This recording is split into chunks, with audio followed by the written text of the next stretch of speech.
आखिर bank loan क्यों नहीं देता, क्यों वो हमारे डेट कंसोलिडेशन केसेस को रिजेक्ट कर देता है। नमस्कार दोस्तों, मेरा नाम है सीए परमिंदर सिंह और मैं हूं फाउंडर भारत बिजनेस एडवाइजरी का। बहुत सारे फोन कॉल्स आ रहे हैं, बहुत सारे मैसेजेस आ रहे हैं। सबका एक ही इशू है कि बैंक उनके डेट कंसोलिडेशन केसेस को रिजेक्ट कर देता है, वो उनको लोन नहीं देता। कोई कहता है मेरी इनकम स्टेबल है फिर भी मुझे बैंक लोन नहीं देता। कोई कहता है कि बैंक एरोगेंट हो गया, हमारी सुनते नहीं है, स्ट्रिक्ट हो गए। गलत, जी हाँ बिल्कुल गलत। बैंक का काम है आपको लोन देना, बैंक का बिजनेस है ये। बैंक चाहता है वो आपको लोन दे और आपसे इंटरेस्ट कमाए, लेकिन इसके साथ साथ बैंक अपने पैसे की श्योरिटी भी चाहता है।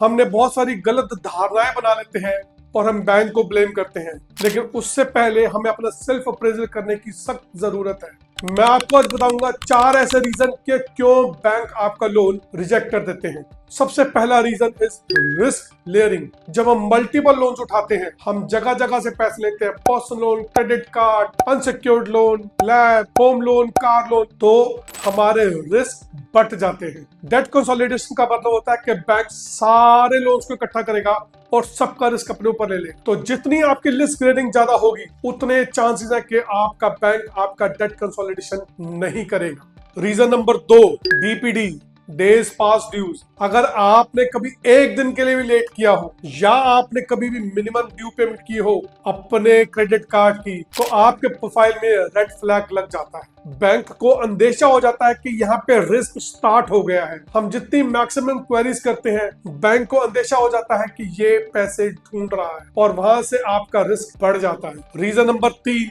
और सबसे इंपॉर्टेंट और गोल्डन रूल, आपकी ईएमआई आपका इनकम का कितना परसेंटेज है। मैंने बार बार अलग अलग वीडियोस में एक बात बोली है, अगर आपकी ईएमआई आपके इनकम से 45% से ज्यादा है, जी हाँ, अगर आपकी इनकम 100 रुपए की है और आपकी ईएमआई 45 रुपए से ज्यादा है, तो बैंक का रिस्क बहुत ज्यादा है। बैंक आपके लोन केसेस को एक्सेप्ट नहीं करेगा।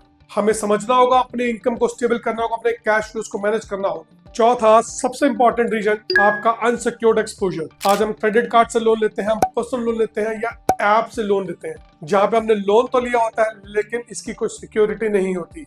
तो बैंक का एक्सपोजर बहुत मल्टीपल टाइम बढ़ जाता है, क्योंकि यहाँ पे सिक्योरिटी भी नहीं होती और यहाँ पे रेट ऑफ इंटरेस्ट भी बहुत हाई होते हैं। दोस्तों प्लीज अंडरस्टैंड कीजिएगा कि डेट कंसोलिडेशन कोई मैजिक नहीं है, ये एक फाइनेंशियल सर्जरी है। जिस तरह से हमें किसी की सर्जरी करने से पहले उस पेशेंट को स्टेबल करना होता है, ठीक उसी तरीके से बैंक भी चाहता है कि आप एक स्टेबल पोजीशन पे आ जाइए। लेकिन अगर हम ही स्टेबल नहीं होंगे और हम अपने ऊपर ध्यान नहीं देंगे, तो बैंक भी हमें सपोर्ट नहीं करेगा और हमारे लोन एप्लीकेशंस को, डेट कंसोलिडेशन के एप्लीकेशंस को रिजेक्ट कर देगा।